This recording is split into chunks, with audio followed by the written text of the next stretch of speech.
up is Miles Deuce McBride. Question for Miles. The first one comes from Greg Hunter of the Blue and Gold News.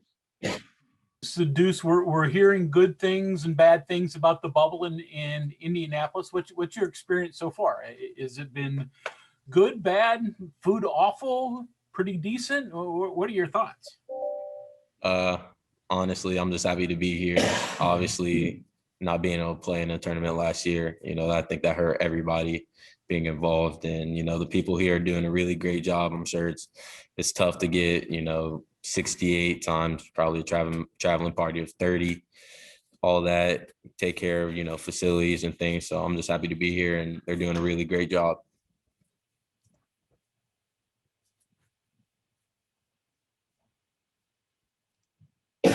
Next question is from Michael Sussman, WMOV. Deuce, we've seen you have a lot of success this season with the ball in your hands in transition going coast to coast. Looking at this Morehead State matchup, is that something that you look to exploit in this first game? And just kind of overall, what's your approach offensively? Definitely. Always, as a guard, I always want to be attacking downhill, attacking the defense anyway, making them suck in. Obviously, we have shooters, be able to kick out to them, or just being able to draw big and dropping it down to Derek. Obviously, that's one of our game plans. But honestly, we always want to be on the attack and going downhill at the defense. Justin Jackson from the Morgantown Dominion Post. Hey, Deuce, I'm wondering, have you guys had a chance to go into the arena yet? No, not yet. We will today. Obviously, it's a huge football stadium, and there's not going to be a lot of people in there. I'm just the backdrops and just the overall size of the arena. Does that come into play at all, do you think? And something like this? I think so, but we got to practice in there today. We're going to have, probably another practice and get shoot arounds in there. So I think we're going to get used to it. But, I think obviously I was there, I think in 2015 when they had it and watching some of the practices. So I kind of remember it a little bit. It is going to be a bit of a difference from playing in Coliseum and some of the other, gyms we've played in, but I think we'll be fine. And then just the day of the game, obviously you guys are getting the late start. What's that going to be like? What do you guys have planned to kind of try to get through the day before, just before you get to play? Obviously there are going to be other games on that day, probably watch a few of those, but we had a couple late starts throughout the season that kind of prepared us for something like this. Keenan Cummings, Rivals, WVSports.com. Hey, Deuce, wanted to know your first impressions of Morehead State and kind of what's the team been like ever since the Oklahoma State game? I know you said you wanted to get home, rest up, focus up. How have things been going on that front? First impressions is they can definitely shoot the ball. They have a couple guys that really can shoot it, catch and shoot really well. They have a great big that really takes his time. He's patient in the post, and I think they play really well together. They share the ball really well. And ever since we've came home, obviously we didn't know we were going to play in that little stretch of time, but our focus has been 100% Morehead State. Kevin Kinder, Blue and Gold News. Deuce, what do you do with the downtime? I mean, it sounds kind of strange to say that you got downtime in the compressed atmosphere of a tournament, but you've got that. And then especially on game day, waiting all the way till that 10 o'clock, what are you guys doing, to, not go a little stir crazy, not just stare at the walls? Honestly, there's not much you can do other than watch games, watch film. Last night I watched Damian Lillard put up 50 against the Pelicans and that comeback win. There's not much you can do but just continue to watch basketball. Charles Montgomery, Daily S&M. Deuce, there is no one on this roster that has played in an NCAA tournament game. Obviously, it's a unique situation this year with COVID. What's that like, not having anyone to kind of look to that you have experience with past games like this before? I'm sorry, could you repeat the question, please? Okay. So no one on this roster, you guys have not had anyone on this roster that's played in an NCAA tournament game with West Virginia. What's that like, not having anyone to look to and kind of ask for guidance or anything like that, especially with a unique situation like it is this year? It's tough, honestly, but I think it's going to be like that for a lot of teams. Obviously, not having the tournament last year, it's going to be a lot of new guys overall in this tournament. So I think it's just going to be us being a little bit more aggressive and, coming out and not leaving anything on the floor and not taking our opportunity for granted. Let's go back to John and Tony from WVUsports.com. Yeah, Deuce, I wanted to explore a little bit more what you're doing out there, because my understanding is that it's pretty restrictive where you can go, who you can go with, where you eat and all of that. And it can't be all basketball. What are you doing besides studying Morehead State, practicing, or whatever you got to do?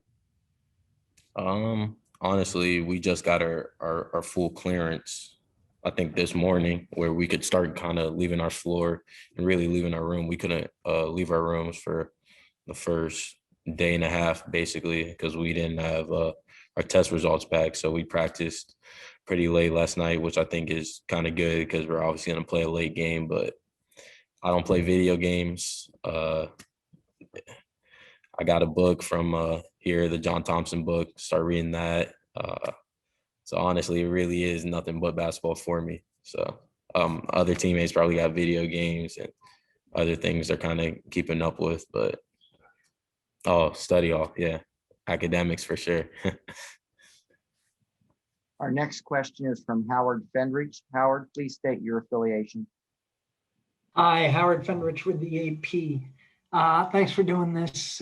Just wanted to ask you about your memories growing up, watching the NCAA tournament, what maybe sticks out to you, and including whether you remember ever watching the One Shining Moment video that they run on TV for a couple minutes after the championship game ends.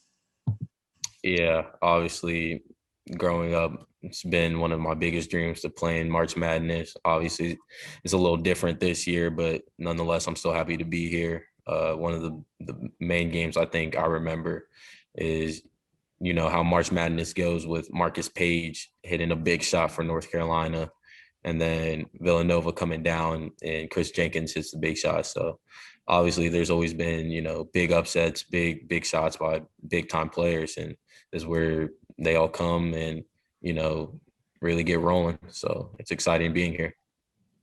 Do you know that song at all, the One Shining Moment song? You ever hear that in your head? Or Yeah, a little bit, definitely.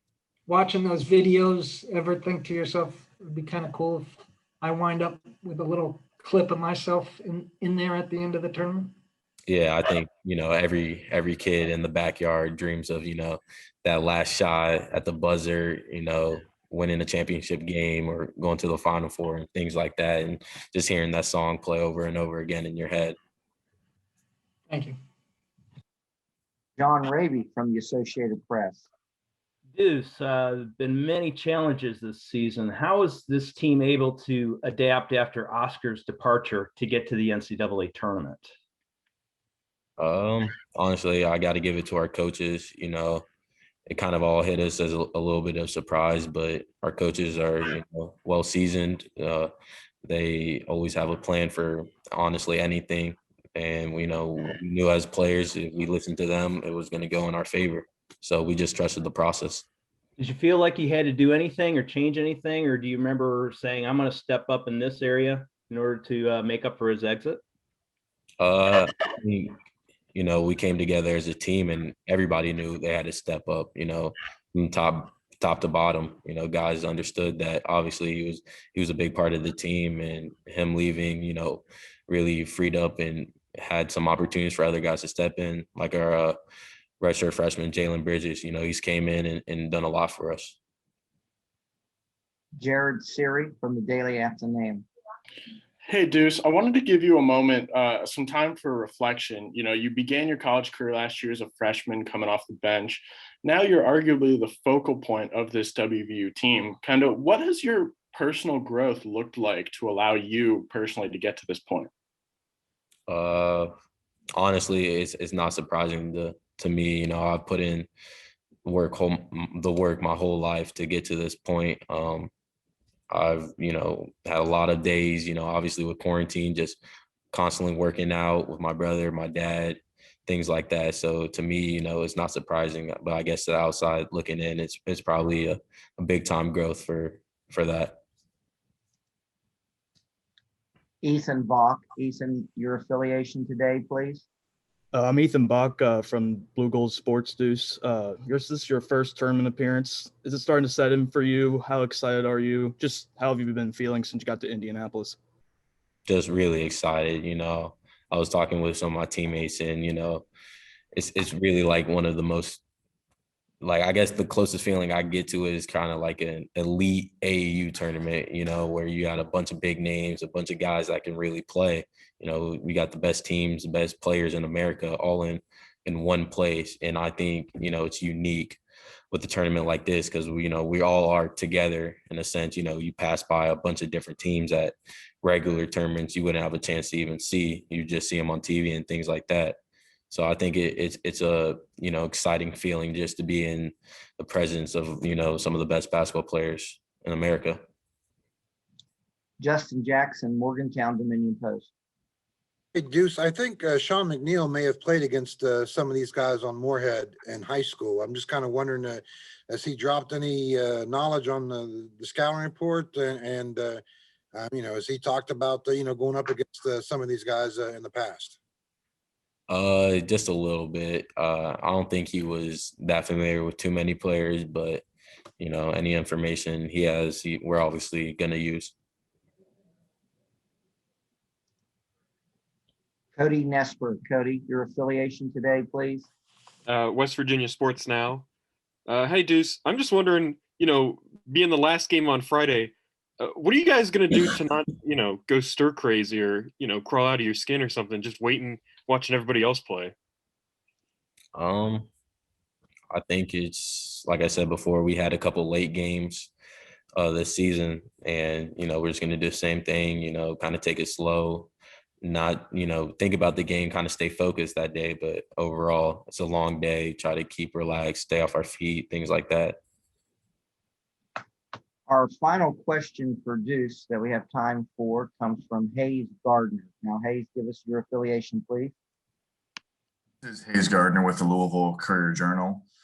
Deuce, I was curious if you knew Sean McNeil at all before your time at West Virginia, and if so, how his game evolved since before then, and if not, just tell me about how Sean's helped the team this year. I think I knew of Sean through a couple of AAU guys, but I knew he could definitely shoot it, and that's what he's done all year for us. Definitely shoot it. Kind of been like really a microwave, and, you know, put us on top of some games and got us out of holes a lot of times this year. He's just a guy that can, you know, once he gets going, he's hard to stop.